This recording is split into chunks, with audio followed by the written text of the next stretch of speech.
How much should we worry about Najee Harris in Pittsburgh? My answer is a lot.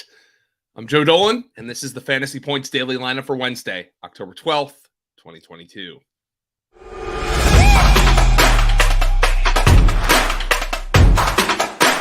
It's time for the FantasyPoints.com Daily Lineup. Staying on top of the latest news and updates around the NFL. Rise and shine, folks. We're taking the field. Here's your host, FantasyPoints.com's Joe Dolan.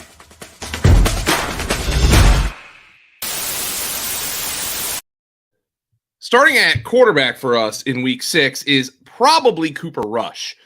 Cowboys owner Jerry Jones said Tuesday that Dak Prescott will begin throwing at practice on Wednesday. Clarence E. Hill Jr., the Fort Worth Star-Telegram, reports. Now, NFL Network's Ian Rappaport and Tom Pelissero reported on Sunday that it is a long shot for Prescott to play in Week 6 against the Eagles as he recovers from his thumb surgery. The Cowboys almost certainly will give Dak every chance to start in an important divisional clash. But the fact is that Cooper Rush isn't making mistakes, and the Cowboys' defense is carrying them to victories. Losing Prescott to an aggravation of the injury before he's ready to come back would be much costlier to Dallas than losing one game because Dak wasn't ready. Prescott not throwing until just days before the game makes it seem highly unlikely he's going to go. Now, make no mistake, as if there were any doubt, Prescott will start for Dallas when he's ready. The Cowboys currently have the sixth worst offense in the NFL by yards per game, and Rush threw for just 102 yards in their win over the Rams in Week 5. But he hasn't turned the ball over once, and with this Dallas pass rush, it's going to give the Cowboys an opportunity to win football games as long as he's not making mistakes. At our first running back spot, do we have an emerging bell cow? With Damian Harris nursing a hamstring injury and playing just 6 snaps in Week 5's domination of the Lions, Rameses Stevenson, he of the Daily Lineup fame, if you watched this back in August, you know how much I talked about Ramondre. He had his breakout game as a potential bell cow. With a career-high 90% snap share, the Patriots absolutely leaned on Stevenson, with rookie Bailey Zappi making his first career NFL start. Stevenson posted 25 carries for 161 yards rushing and 2 for 13 receiving on 2 targets against Detroit. Most importantly, Stevenson's well-rounded game has made him popular with the man who counts, Bill Belichick. Here's what Belichick told the Greg Hill Show about Stevenson this week. As much confidence as you could possibly have, that's how much we have. Every player on the team, every coach on the team has total confidence in Ramondre to do whatever it is we need him to do. Catch the ball, pick up the blitz, run the ball, inside, outside, break tackles, short yardage, make explosive plays. He's improved so much in these 20 games, since he's been in the league. His ball security is good. His running skills are good. His blitz pickup is good. His pass routes are good. But they've all improved a lot. The kid's really worked hard to make himself a good player. He's a talented player, but he's put in a lot of extra work and understands what he needs to do to be effective in all those situations. And he's worked hard to perfect his techniques and craft to do that. I give him a ton of credit. Now, that was Bill Belichick talking, okay? Not Pete Carroll. Bill Belichick. I think that speaks volumes. Now, we'll see how much time Damian Harris will miss. It's expected to be multiple weeks, or if freaking Ty Montgomery will have a role when he comes off of IR. He's eligible this week. But Belichick's comments suggest Stevenson isn't going anywhere. And for fantasy, he's a strong RB2 and potentially more. At our other running back spot, we have another emerging bell cow.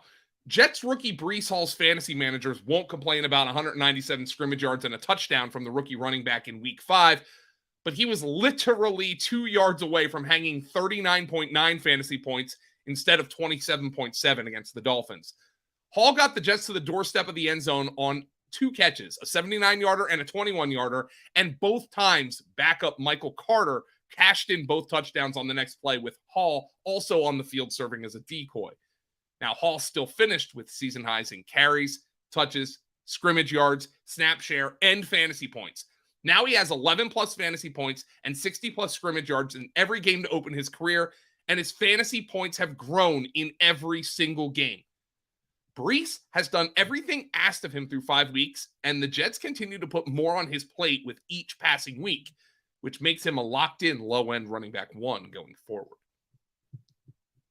In our wide receiver 1 spot, we have someone who looks healthy in the best offense in football.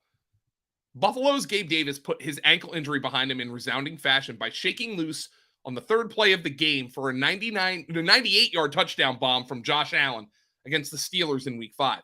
Now, Gabe also added another long score from 62 yards away in the 2nd quarter when he ripped a contested pass away from Minkah Fitzpatrick, really good player, which propelled him to 3 catches for 171 yards and 2 touchdowns on 6 targets for 32.1 fantasy points. Davis tantalized fantasy owners with his 18.8 fantasy point performance in the NFL season opener, but he missed week 2 with an ankle injury picked up in practice, and he wasn't quite right playing through the issue in weeks 3 and 4, combining for just 4 catches for 50 yards on 9 targets. Now, Davis is clearly back to full strength or close to it after torturing the Steelers, and he can be safely plugged back into lineups as long as he isn't limited in practices moving forward. Davis is going to be a bit volatile even when healthy, since he relies so heavily on big plays and touchdowns, but you have to play him, or else you risk missing out on his ceiling performances like the one he gave us in Week 5. We drafted Gabe Davis because he's in this offense, and he showed us why in week number 5. At our other wide receiver spot was someone in an interesting position in Week 5. The Eagles' A.J. Brown had his worst performance of the season so far in the midst of an interesting game plan by the Eagles. The Eagles have 3 big-time passing targets, and they have one of the best run games in football. So it stands to reason that from time to time, any of their big 3 could disappoint despite their massive ceilings. That was the case in Week 5 for A.J. Brown, who caught just 3 of 7 targets for 32 yards in a win over the Cardinals. Now, curiously, Brown didn't actually start the game. The Eagles opened in 13 personnel with Devontae Smith as their lone wide receiver. Devontae had 10 catches, by the way, and then went tempo for their first 4 plays, so they didn't make any substitutions. But Brown was in on the 5th snap and was immediately targeted 4 times on the rest of the series, making all 3 of his catches in the game on the opening touchdown series for the Eagles. The rest of the Eagles' game plan was focused on wide receiver screens and horizontal throws to account for the Cardinals' aggressive blitz packages and the Eagles' own offensive line injuries to mix success for Philly. It was just a down game for Brown, and hopefully the Eagles open it up more downfield in coming weeks. In our flex spot, we have someone I am very concerned about. The Steelers' Najee Harris is quickly going down as the biggest first-round bust of the 2022 season after failing to hit double-digit fantasy points for the 2nd straight week. He posted a miserable 20 yards on 11 carries rushing and 16 yards on 3 catches receiving on 4 targets in a 35-point loss to the Bills while playing on a career-low 49% of the snaps in Week 5. Now, Harris has yet to reach 15 points in a single game, and he's bottomed out with a combined 14 fantasy points in the 2 games that Kenny Pickett has appeared in. He's been completely ineffective with the ball in his hands, averaging just 3.5 yards per touch, and he's not involved in the passing game nearly as much as he was last year, with just 13 carries for 64 yards through 5 games. He had 28 catches for 198 receiving yards and a touchdown in his first 5 contests in 2021. Now, Harris has been crushed by an awful offensive line and a horrible offensive environment, with the Steelers averaging the 3rd fewest total points per game in the NFL this year. Now, you also wonder if the foot injury that Najee picked up in preseason and aggravated in Week 1 is still bothering him. Now, it's still a horrible sign that undrafted rookie Jaylen Warren has looked significantly better on his limited touches. He's averaging 5.4 yards per touch on just 26 tries.